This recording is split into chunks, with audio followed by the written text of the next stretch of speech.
Assalamualaikum warahmatullahi wabarakatuh. Hai, apa kabarnya? Alhamdulillah ya. Semoga kita semua selalu disehatkan, apalagi sedang dalam kondisi pandemi seperti ini.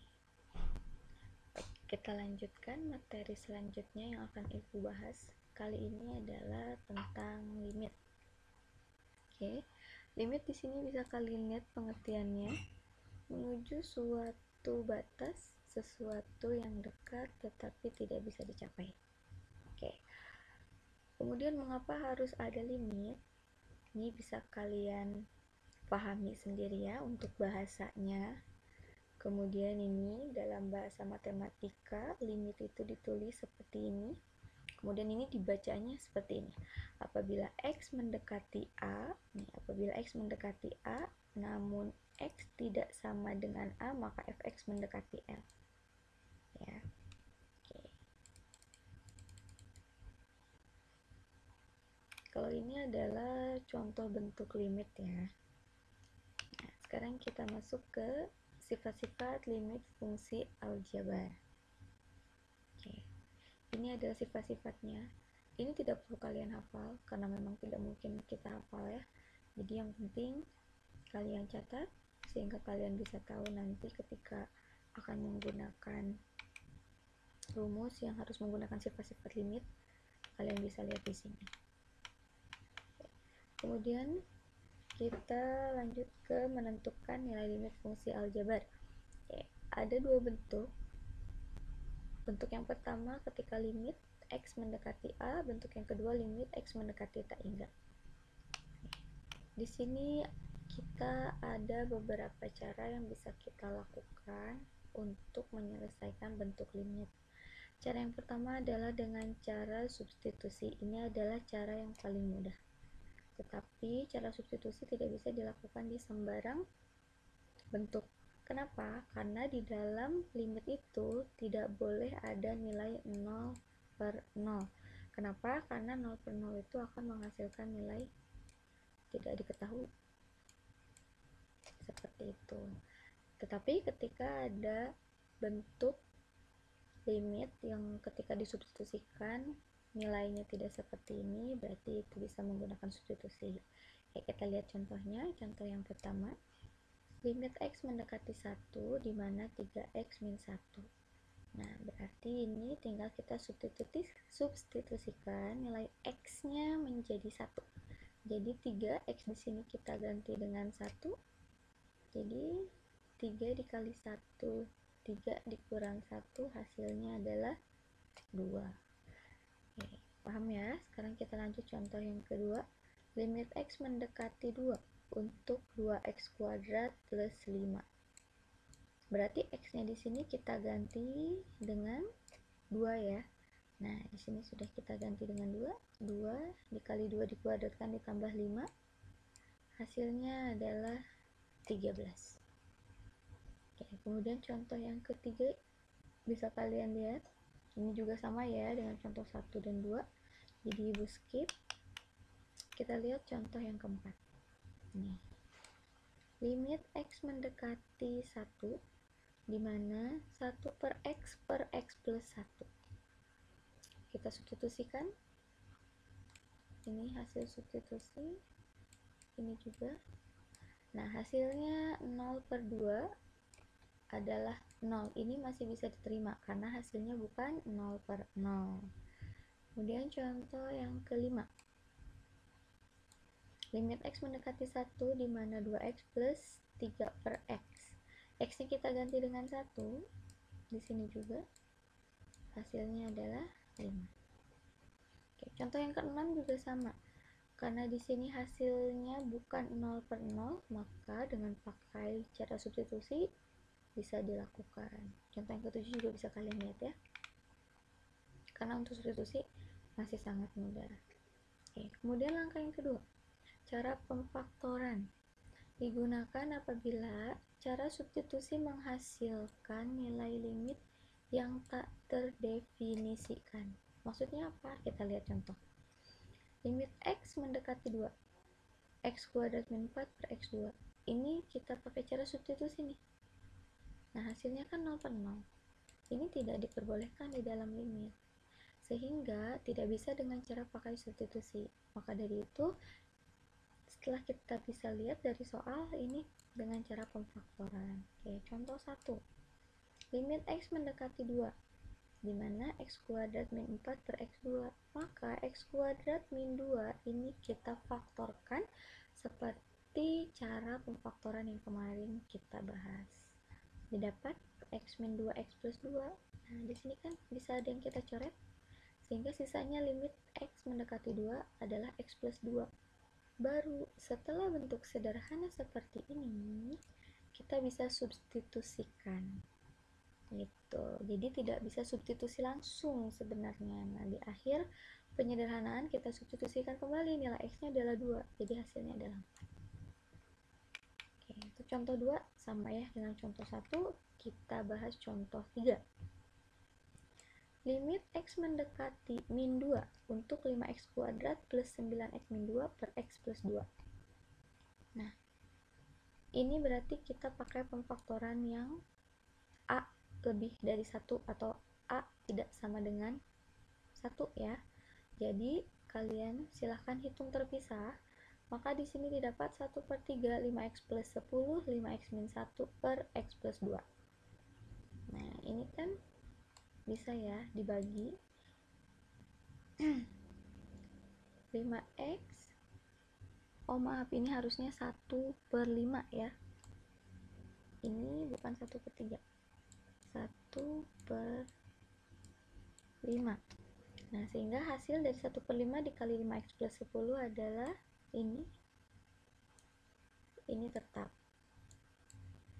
Nah, kemudian ini bisa dicoret, sehingga hasilnya adalah sisanya limit X mendekati min 2, 5X plus 1. Baru bisa kita substitusikan, sehingga hasilnya adalah min 11 ya.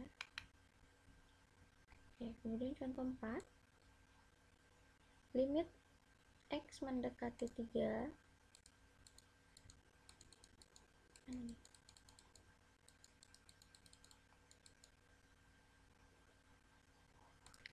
limit X mendekati 3 untuk X kuadrat min 3X per X pangkat 3 plus 2X kuadrat min 15X. Oke, di sini bisa kalian lihat. Nah, ini adalah dengan cara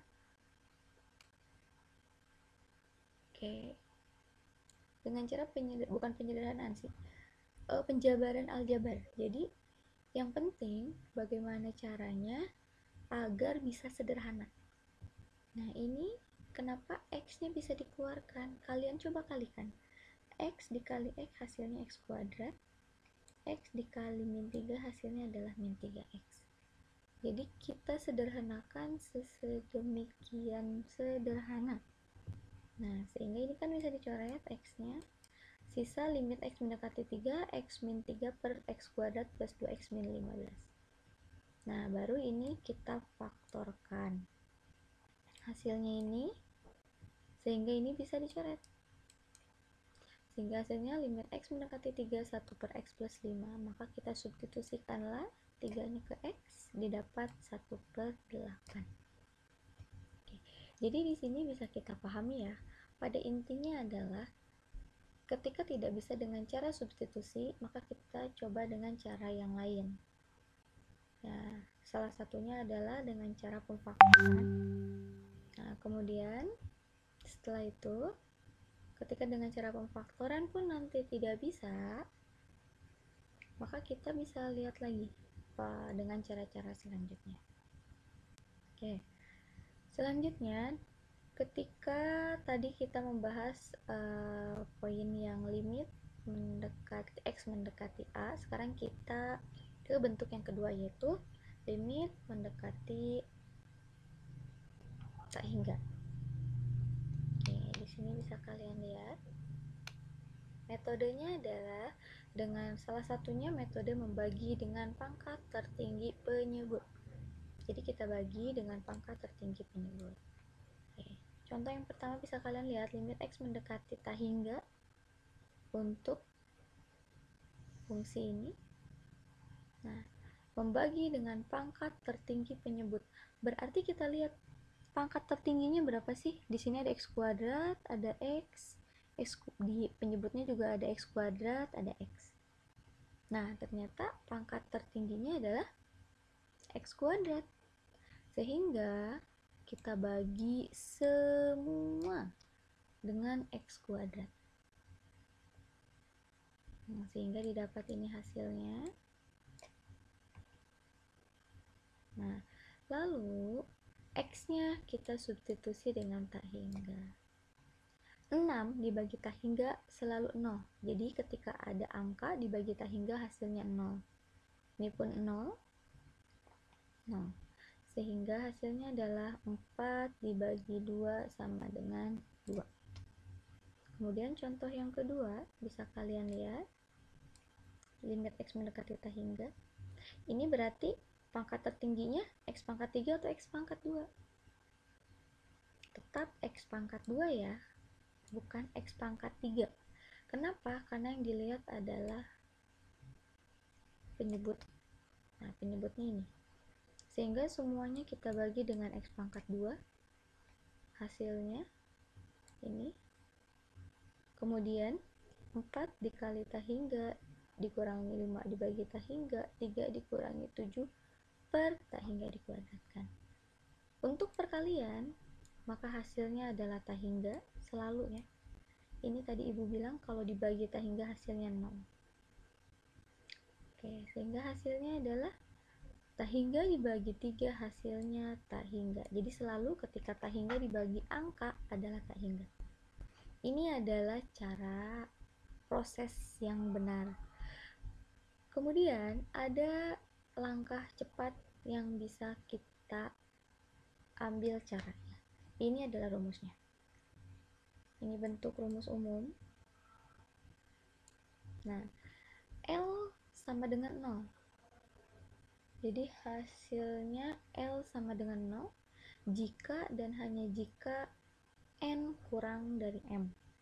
N itu adalah pangkat pembilang, M adalah pangkat penyebut.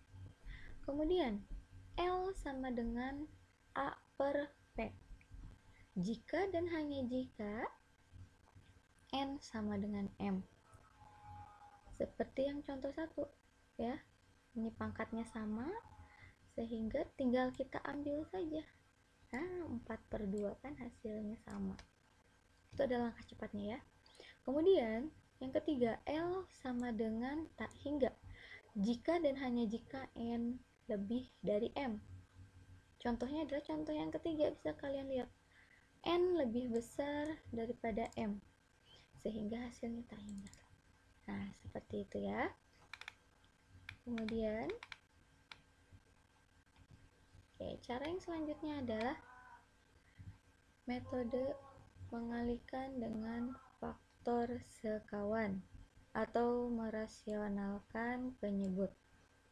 Ini juga sama, kita menghindari nilai 0 per 0 karena sebenarnya tidak boleh ketika dengan cara substitusi langsung hasilnya 0 per 0. Berarti ini kita harus menggunakan metode yang lain. Nah, menggunakan metode yang lain diantaranya adalah mengalihkan dengan faktor sekawan. Di sini kita merasionalkan penyebut dulu. Oke. Nah, bisa kalian lihat di sini soalnya limit x mendekati 4 untuk 4 dikurangi x per x dikurangi akar 6x min 8. Berarti di sini kita kalikan dengan penyebut karena merasionalkan penyebut gitu. Jadi limit x mendekati 4 per x dikurangi akar 6x min 8 dikalikan dengan, jangan lupa kebalikannya, kalau di penyebutnya adalah minus maka dikalikannya dengan plus ya. Nah, sehingga didapat hasilnya 4x dikali ini kemudian ini dikalikan hasilnya ini ya. Oke, sekarang ini kelanjutannya 4x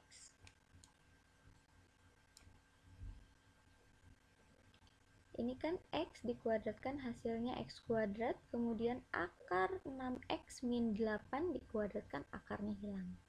Ya. Oke, lanjut lagi. Ini belum selesai ya. Setelah akarnya hilang, maka sudah kita bisa lihat ya, ternyata ini harus diselesaikan dengan cara pemfaktoran juga. Nah, jadi ternyata satu soal itu bisa menggunakan beberapa metode. Wah, oke, ternyata ini harus dengan menggunakan cara pemfaktoran. Bu, kok harus ribet itu? Karena ini kalau kita langsung substitusikan di sini, pasti nilainya adalah 0 per 0. Silahkan kalian coba ya. Sehingga nanti ini nih, langsung kita faktorkan dengan cara pemfaktoran yang kemarin kita bahas. Hasilnya adalah X min 4, X min 2. Nah, di sini tuh harus ada yang bisa dicoret pada intinya ya. Ini kan mirip nih ya, 4 min X sama X min 4. Jadi bagaimana caranya 4 min X ini harus jadi X min 4. Kita tukar posisi. X min 4. Tapi di sini ditambahkan minus. Karena kalau dikalikan, min dikali X, min X, min dikali min 4 plus 4. Sehingga ini bisa dicoret. Minnya tetap ada.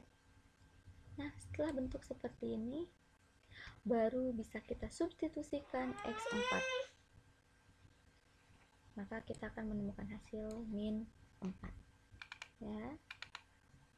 Kemudian, yang ini juga sama, merasionalkan pembilang. Nah, merasionalkan pembilang terjadi jika di dalam sebuah soal itu akarnya berada di pembilangnya. Langkahnya sama seperti merasionalkan penyebut. Ya. Oke. Kemudian, ketika kita menemukan bentuk tak tentu, tak hingga, min, tak hingga, ini ya, bentuk tak tentu seperti ini bisa kita gunakan langsung seperti ini. L sama dengan hasilnya L sama dengan min tak hingga jika dan hanya jika A nya kurang dari P. Kemudian L B dikurangi Q per 2 dikali akar A jika dan hanya jika A sama dengan P. Kemudian L sama dengan 0 jika dan hanya jika A lebih dari P. Oke, sekarang kita lihat contoh soalnya. Contoh soal yang pertama, bentuknya seperti ini ya, sudah dalam bentuk akar semua. Maka kita harus tulis dulu. Ini adalah A-nya 9, B-nya 3. Ini P-nya 9, Q-nya min 5. Sehingga A sama dengan P. Ketika A sama dengan P, maka kita gunakan yang ini. Ya. B min Q per 2 akar A. Sehingga tinggal kita substitusikan aja. Nilai B-nya 3, nilai Q-nya min 5, nilai P-nya, A-nya 9. Sehingga didapat hasilnya 4 per 3. Kemudian, bagaimana jika kita mendapatkan kondisi bentuk soalnya seperti ini, Bu? Nah, berarti langkah yang harus kita lakukan terlebih dahulu adalah membuat 5x plus 3 ini menjadi bentuk akar dan dikuadratkan. Ya, ini langkahnya, bisa kalian lihat.